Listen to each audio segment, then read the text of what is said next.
Proses pencernaan. Proses pencernaan terjadi dari mulut, kelenjar ludah, kerongkongan, lambung, hati, kantong empedu, pankreas, usus halus, usus besar, rektum, dan yang terakhir anus. Yang pertama ada mulut. Mulut berfungsi sebagai tempat masuknya makanan dan dimulainya proses pencernaan. Di dalam mulut terdapat gigi yang berfungsi untuk menghancurkan makanan.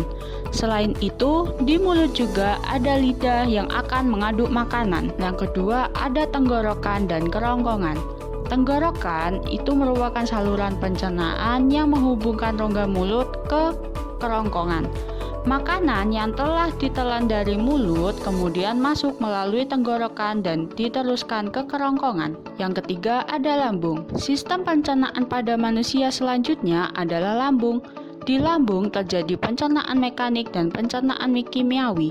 Pencernaan mekanik di lambung terjadi saat makanan dihaluskan kembali oleh otot-otot lambung. Hati adalah organ pelengkap dalam sistem pencernaan karena akan membentuk cairan empedu yang diperlukan dalam proses pencernaan lemak. Cairan empedu tersebut lalu akan ditampung di kantung empedu sebelum digunakan di usus halus. Jadi kantong empedu berfungsi untuk menyalurkan empedu ke usus halus. Lalu ada pankreas yang berfungsi untuk memproduksi enzim pencernaan. Selanjutnya, usus halus. Usus halus merupakan organ pencernaan yang terletak di antara lambung dan usus besar.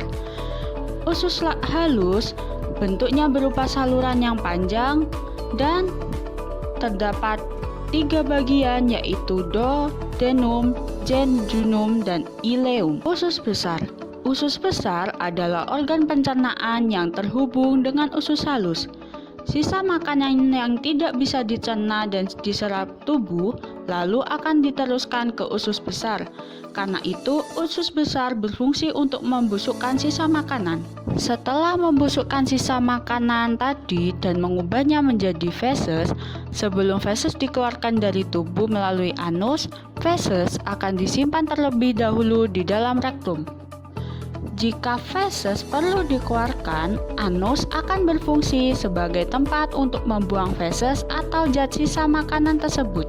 Hal yang perlu kita ingat untuk menjaga kesehatan sistem pencernaan yaitu: pertama, makan makanan bergizi dan seimbang. Kedua, hindari makanan terlalu berminyak atau pedas. Ketiga, mengunyah makanan sebanyak 32 kali dan secara perlahan. Keempat, minum air putih yang cukup dan olahraga teratur.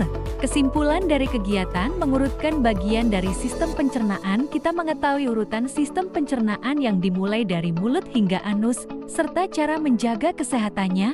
Maka dari itu, sistem pencernaan sangat penting untuk mengolah makanan menjadi energi dan zat gizi bagi tubuh agar dapat melakukan berbagai aktivitas serta mendukung pertumbuhan tubuh.